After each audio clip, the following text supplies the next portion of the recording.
Are you happy, my dear children? Want to hear a story? Today I am telling you the story of seven tails. Once there was a mouse with seven tails.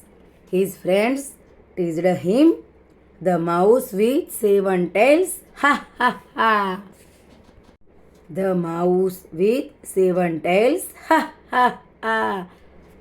He came home and told his mother, "Mother, everyone is teasing me." His mother told him to cut one tail. Then he cut down one tail. Now he had six tails. Thus he cut down all his tails one by one.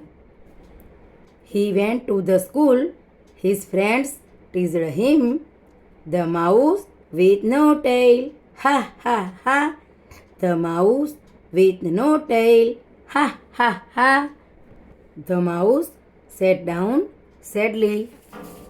Okay, see you again with a new story. Bye.